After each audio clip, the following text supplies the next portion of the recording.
burya umuntu Imana amusezeranyije i Kigali none yagiyeyo burya nibyo Imana ambwiye bizasohora. Yari maze iminsi kubwiye ko ugiye gufata urugendo ugiki. Yego noneho bikamutera gukomera wati byanga byakunda nubwe uyu munsi bidakunze ariko nzi neza ko bizakunda.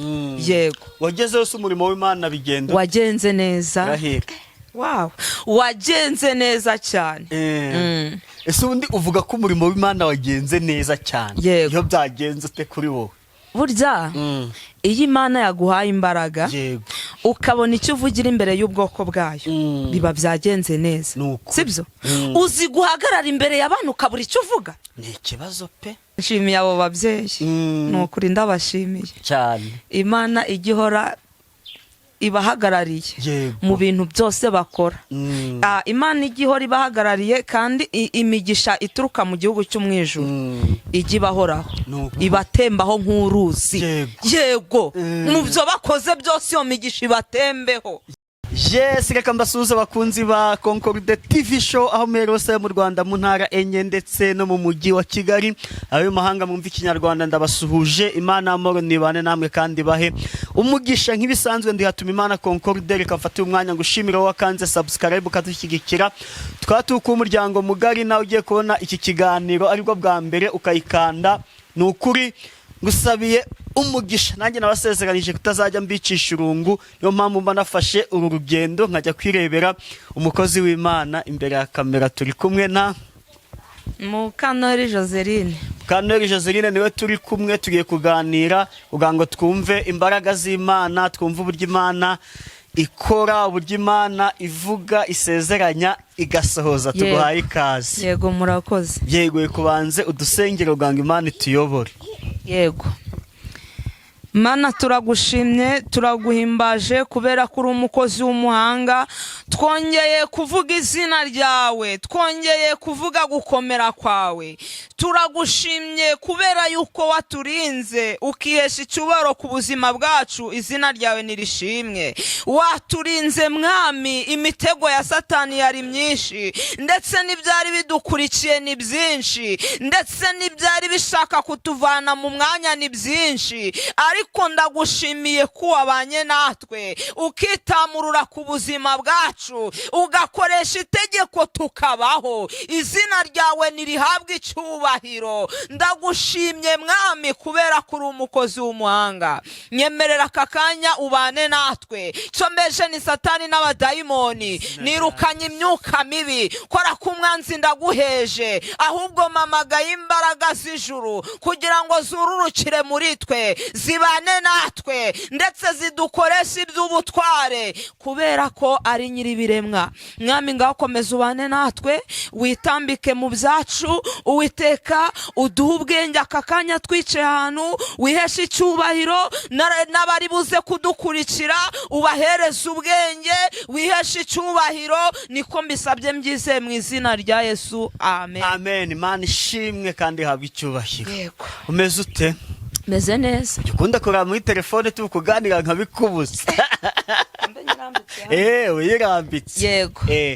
Ejo ndimuka kubona akantu washyize kuri stati ngo ntago ngo Imana ngo igusezeranye wo kujyana i Kigali ngo kujyana i Gisenyi. Yego. Wari wagiye i Kigali? Yego nari nagiyeyo.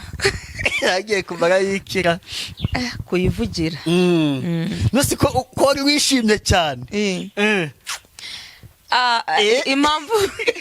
Impamvu nishimye hari ukuntu Imana igukora surprise ikagutungura. Yego. Umva ikakunezeza pe. Sibyo burya iyo wagiranye ubumwe n'Imana iragutungura. Nukuri Imana yagutunguye n'uburyohe. Yagutunguje kujya i Kigali cyane rwose. None se wagiye i Kigali sibyo? Nyuma mbere yo kujya i Kigali wewe wagiye Nyagatare. Nyagatare nta nubwo nigeze mbona ukira no kuri stati. Sinzi impamvu nashize kuri stati. Nuko bitagushimishije ubu? Oya ntabwo ngo ntabyanshimishije. Ahubwo hari ukuntu uhura n'ibintu byinshi sibyo? Yego. Ariko impamvu i Kigali ho nagize n'umwanya wo gushira kuri state nari ntuje ntajagaraye mfite umwanya uhagije ndavuga nti kabisa bintera rero gupostinga ariko ubundi gupostinga bisobanuye iki? uvuga ngo umuntu apostinga ibimubabaje ariko kugira ngo asangize umubabaro abamukurikira, yego, cyangwa se ibimushimishije kugira ngo asangire ibyishimo n'abamukurikira, yego. Muri make impamvu dupostinga sibyo, hari ukuntu umuntu aba yihebye, urumva aba ari mu mubabaro, ariko nkakura navuze ngo Imana igusezeranyije kujya i Kigali ntabwo ikujyana ku Gisenyi, sibyo, ni ukugira ngo nereke ko abana ko Imana ikora, sibyo, kandi ibyo yagusezeranyije byose izanabisohoza, yego. Nicyo gituma dupostinga. Wa wundi wihebye kumbi burya umuntu Imana yamusezeranyije i Kigali none yagiyeyo, burya nibyo Imana yambwiye bizasohora. Yari imaze iminsi kubwira ko ugiye gufata urugendo ugikira, yego, noneho bikamutera gukomera, ati byanga byakunda, nubwo uyu munsi bidakunze ariko nzi neza ko bizakunda. Yego. Wagezeho se umurimo w'Imana bigenda? Wagenze neza. Wow, wagenze neza cyane. Ese undi uvuga ko umurimo w'Imana wagenze neza cyane, iyo byagenze ute kuri wowe? Burya iyo Imana yaguhaye imbaraga ukabona icyo uvugira imbere y'ubwoko bwayo, biba byagenze neza, sibyo? Uzi guhagarara imbere y'abantu ukabura icyo uvuga, ni ikibazo pe. Ariko mu by'ukuri iyo Imana yaguhaye imbaraga ugahagarara imbere y'ubwoko bwayo ukabona icyo ubwira ubwoko bwayo, ni ikintu gikomeye cyane. Ni ukuri. Ubwo rero niyo mpamvu mvuga ngo byagenze neza. Yego. Imana yaguhaye ijambo, bamwe muri kumwe barafashwa kabisa, ijambo rirabanyura. Utera haleluya barikiriza, apana gutegeka ngo ko mutari gufashwa ugasanga umuntu akubwira abantu ngo bafashwe ku ngufu. Oya, undi Imana yagushizemo imbaraga, sibyo rata? Ntabwo abantu birizana, sibyo? Ntabwo bategeka ngo mukome mu mashyi, ahubwo barafashwa bakayikomera. Ngikiriza haleluya. Oya, birizana ukayikiriza ntawe ubiguhasi, sibyo rata? We bagiye bayikiriza utayibahasi. Yego. Ariko aho nanjye numva ko nafashijwe pe, nanjye yo ndi kubwiriza cyase ndi kuririmba, nkabona abantu turaririmbanye, ntabategetse ngo musubiremo muhaguruki, ahubwo ukabona umuntu we arihagurukije, mufatanyije kuririmba cyase mufatanyije nyine arafashijwe. Icyo gihe nanjye numva ko nagize ibihe byiza. Ni ukuri pe, ni ukuri. Ikigali byagenze neza, umva byagenze neza. Mba ndi kubareba ku mastatito, byagenze neza. Imana ishimwe, yarakoze cyane. Yego. Gusa nshimiye abo babyeyi, ni ukuri ndabashimiye cyane. Imana igihora ibahagarariye mu bintu byose bakora. Imana igihora ibahagarariye, kandi imigisha ituruka mu gihugu cy'umwijuru ijya ibahoraho, ibatembaho nk'uruzi. Yego, mu byo bakoze byose iyo migisha ibatembeho. Yego, niko bimeze. Ingorata tugomba gushima. Uzi ko hari ahantu ujya ugiye kubabwira ubutumwa, babwiye ngo baraguha tike, wageraho bakaguha tike nta na 200 yo kugura dispari. Yego. Shano kuri abantu bisubireho pe. No kuri icyambere cyo bajya bavuga ngo abakozi b'Imana ngo tuye kujya duca amafaranga. Sibyo? Ariko nabo uko biri kose ntabwo uzava hano Burera ngo teguje Kigali kuri tike yawe. Yego. Sibyo? Teguje Nyagatare ku tike yawe. Teguje Rusizi ku tike yawe. Ubwo nimo n'umuntu yavuze ngo agutegera ngo ase tike bajye barenzaho kugura nakabombo munzi. Kandi noneho wowe ufite n'umwana. Yego. Amenya yuko ugomba kugera mu rugo, umwana ukavuga ati shamvuye Kigali akira akakantu nakuguriye kuri Nyirangara. Ahubwo nawe aza kuyambira ati mama mpereza akabombo wanzaniye. Nawe aribwiriza akakubaza. Yego. Imana ishimwe ko urugendo rwivuga butumwa wakoze Kigali rwakugendekeye neza. Bagenze neza pe. Imana ishimwe cyane. Yego. Bishimiye Imana. Yego, yabanye nanjye ndindi impanuka, ngera y'amahoro, ngaruka ndi mahoro, nabo nsanga ari amahoro, nsigara amahoro, izina ryawe nirishimwe. Amen. Yego. Ubyakira ute se uri kugenda, abantu baguhamagara, barakubonye kuri YouTube, bakubwira ati ngwino tubwire ijambo ry'Imana, wumva byakira ute? Okay, mbyakira neza. Burya iyo Imana ikubwiye ngo nguhaye ijambo, yego, uranarimira tu ibiri guhaye. Yego. ubwo rero iyo ikubwiye ngo nguhaye ijambo ugomba kugendana naryo, yego, ugakorana naryo, aho wicaye hose ukabura niryo uzi neza ko nyine Imana yaguhaye ijambo, sibyo rata? ubwo mba numva ari ikintu gikomeye, ni agaciro gakomeye cyane katapfa kubonwa na buri muntu wese, sibyo rata? Yego, uko ibyo dukora tuba dukeneye feedback, sibyo? Feedback ni kwa kundi uko abantu babibona. Yego, iyo umuntu aguhamagara ati turagukeneye uzi utubwire ijambo ry'Imana nakubonye aha, nuko aba yaranyuzwe. Yego, nanjye umuntu ambwiye ati rwose Concorde Imana iguha umugisha, ujye utuzanira abakozi b'Imana, nanjye binyongeramo imbaraga mu bugingo cyane. Niko bimeze. Reka twigire umwanya w'ijambo ry'Imana. Yego. 5 mu gushimisha Imana. Indirimbo ya 35 mu gushimisha Imana. Yego. Ngo numiteho mukiza we wumva ukonganya, ubwo ugenderera abandi nanjye ntunsige. Yesu mukiza, Yesu mukiza wanjye wumva ukonganya, ubwo ugenderera abandi nanjye ntunsige. Makwegera intebe yawe mabwa imbabazi, ngupfukamiye mbabaye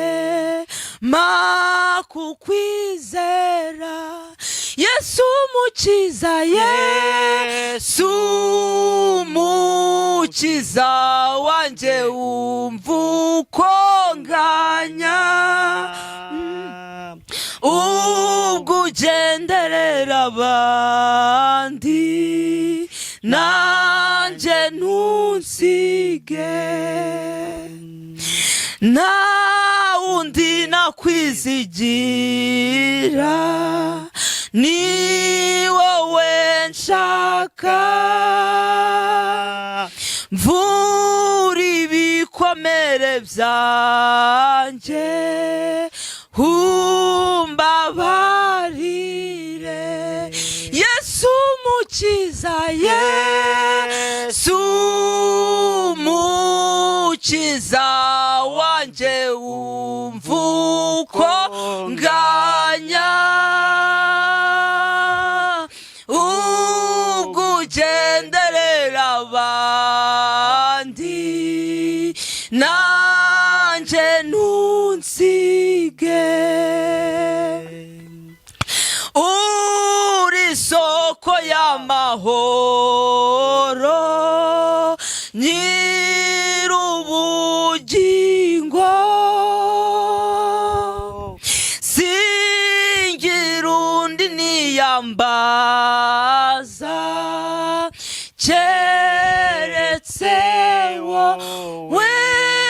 Yesu mukiza, Yesu mukiza wanjye wumva ukonganya, ayiwe ubwo ugenderera abandi nanjye ntunsige. Ayiwe Yesu mukiza, Yesu mukiza wanjye wumva ukonganya, ubwo ugenderera abandi nanjye ntunsige. Imana ishimwe. Amen. Yesu ntagusige, sibyo? Amen. Yesu ntagusige. Ibyo uri gucamo byose Yesu ntagusige. Haleluya. Amen. Mu burwayi waba ufite Yesu ntagusige. Imana ishimwe. Yesu aduha n'umugisha kubw'iyi ndirimbo. Katwinyarukire mu ijambo ry'Imana. Yego.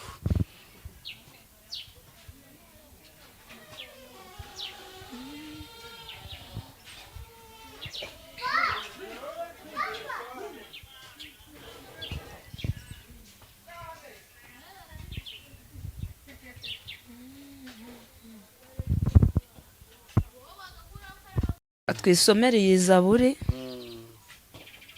Iyi zaburi ijana 25. Yego, reka ngufashe gusoma sibyo? Yego. Dufatanye zaburi 125. Indirimbo y'amazamuka. Yego. Abiringiye Uwiteka bameze nk'umusozi wa Siyoni, Yego. utabasha kunyeganyezwa, Yego. ahubwo uhora uhamya iteka ryose. Nk'uko imisozi igose Yerusalemu, niko Uwiteka agota abantu be, uhereye none ukageza iteka ryose. Kuko inkoni y'ubutwari y'abanyabyaha itazagumya kuba ku mwandu w'abakiranutsi, kugira ngo abakiranutsi be kuramburira amaboko gukora ibyo gukiranirwa.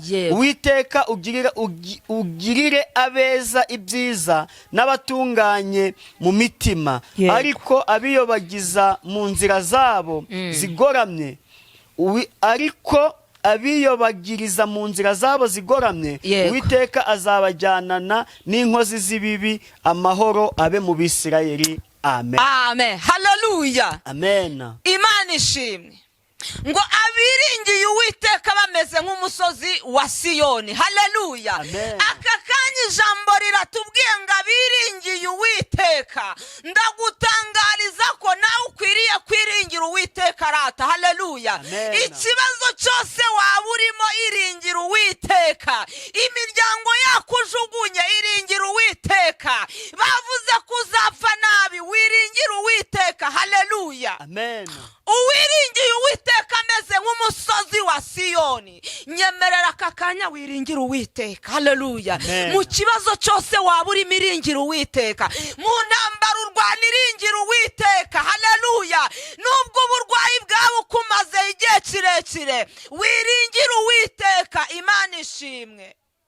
Bameze nk'umusozi wa Siyoni utabashika kunyeganyezwa. Haleluya. Wiringiye Uwiteka ntabwo anyeganyezwa. Haleluya. Uwizeye Uwiteka ikintu kije aravuga ati kabisa nizeye Uwiteka waba urwayi we, nizeye Uwiteka kazanyiza wa musozi we, nizeye Uwiteka ko uyu musozi uzamanukira imbere yanjye. Haleluya. Amen. Imana ishimwe.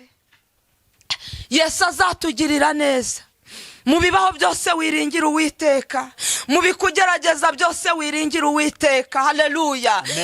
Urasabwa kwiringira Uwiteka. Nubwo wareba hirya no hino ukabona bidashobotse, ariko ijambo riratubwiye ngo iringira Uwiteka kubera ko ari ushoboye byose.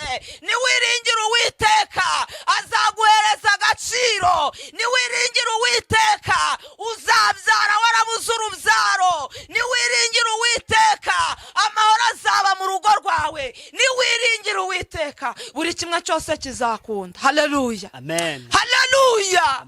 Kubera ko Uwiteka ni ugize ute, ni ushoboye byose. Imana ishimwe. Amen. Haleluya. Amen. Bameze nk'umusozi wa Siyoni. Yego. Haleluya. Amen. Ngo nk'uko imisozi igose i Yerusalemu, ngo niko Uwiteka agose abantu be uhereye none ukageza iteka ryose. Haleluya. Ndagutangariza ko Uwiteka kugose. Haleluya. Mu kibazo cyose waba uri mu Uwiteka arakugose. Mu gahinda waba ufite kose Uwiteka arakugose. Niko ijambo ritubwiye. Ntabwo ari njye ubivuze, ahubwo ni ijambo ribivuze. Ijambo riratubwiye ngo uko imisozi igose Yerusalemu, niko Uwiteka agose abantu be. Haleluya. Amen. Nawe aka kanya wiyumve ko Uwiteka kugose. Wa mubyeyi we wiyumve ko Uwiteka kugose. Wa mupapa we wiyumve ko Uwiteka kugose. Wa mukobwa we wumve ko Uwiteka kugose. Wa musore we wiringira Uwiteka. Haleluya. Yesu ari kumwe nawe kandi ntabwo Imana izagutererana mu makuba no mu byago. Yesu azabana nawe mu ntambara urwana. Yesu azabana nawe. Ni ukuvuga ngo Yesu azanye ihumure ku buzima bwawe, aje kuguhumuriza.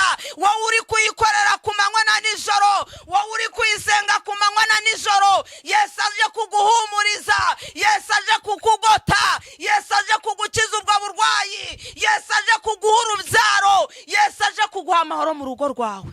Haleluya. Amen. Yesu aje gutanga kumvikana n'umugabo wawe cyangwa kumvikana n'umugore wawe. Yesu ashize ubumwe hagati y'umugore n'umugabo. Haleluya. Yesu arengeye abantu ndetse hari abo yasezeranyije. Uyu munsi ijambo riratubwiye ngo Uwiteka aratugose. Imana ishimwe. Amen. Muri byaravuze ngo izarengera abayo, izashinga n'urubibi. Haleluya. Yesu uyu munsi ashinga urubibi ku buzima bwawe. Yesu uyu munsi akurwanire ku buzima bwawe. Haleluya. Yesu mu kibazo cyose waba ufite uyu munsi akigereho. Haleluya. Uri kubona bitazakunda, uyu munsi ijambo riratubwiye ngo abiringira Uwiteka bameze nk'umusozi wa Siyoni. Haleluya. Utabashika kunyeganyega. Imana ishimwe. Haleluya.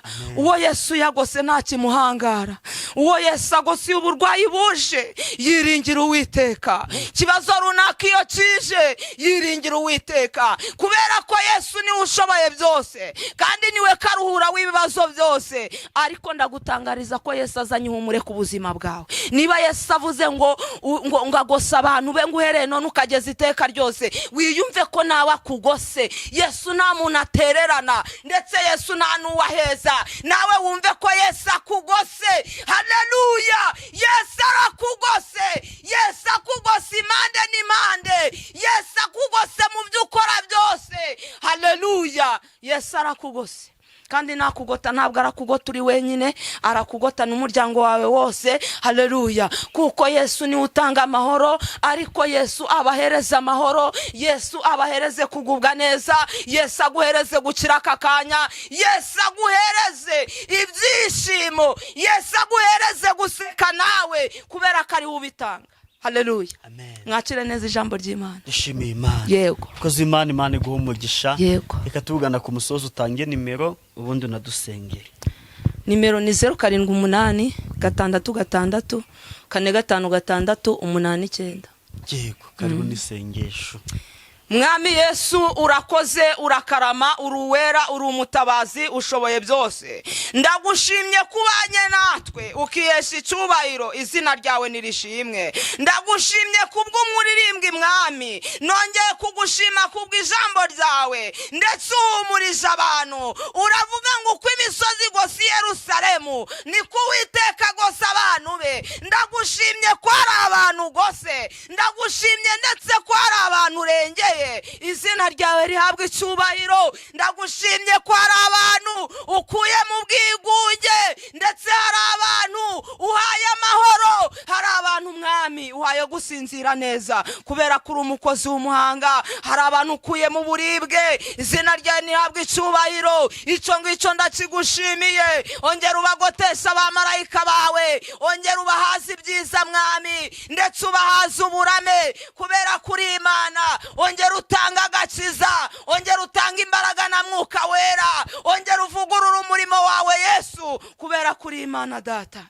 Rengera abari hanze no mu Rwanda, urengere ibihugu byose bitandukanye Mwami, urengere imiryango yacu, abo tuzi n'abo tutazi bose barengere. Abari kugusaba agakiza ukabahe, abari kugusaba imbaraga na Mwuka Wera ubitange, kandi ubitangira ubuntu Mwami. Niyo mpamvu nkwinginze ngo ubibahe kubera kuri Imana ishoboye byose. Barengere mu kibazo cyose baba barimo, ubatabare kandi ubarinde gukorwa n'isoni, ubarinde kumwara kubera kuri umukozi w'umuhanga. Nawe agukorenga akorwe n'isoni. Niyo mpamvu twahisemo kugukorera, tumenye neza ko ari wowe ugota umuntu. Natwe Uwiteka Nyiringabo tugarutse imbere yawe kugira ngo ukomeze utwigotere. Ngaho bana natwe Mwami, urengera abantu bankurikiye, ubaha amahoro Mwami. Ijambo ryawe baryumve, rigume mu mitima yabo, ndetse Yesu wongere ubasubizemo ibyiringiro kubera ko uri umukozi w'umuhanga. Ngakomeze ubane natwe. Urakoze kubikoreye kwiyubahisha, ni mu izina rya Yesu. Amen. Amen.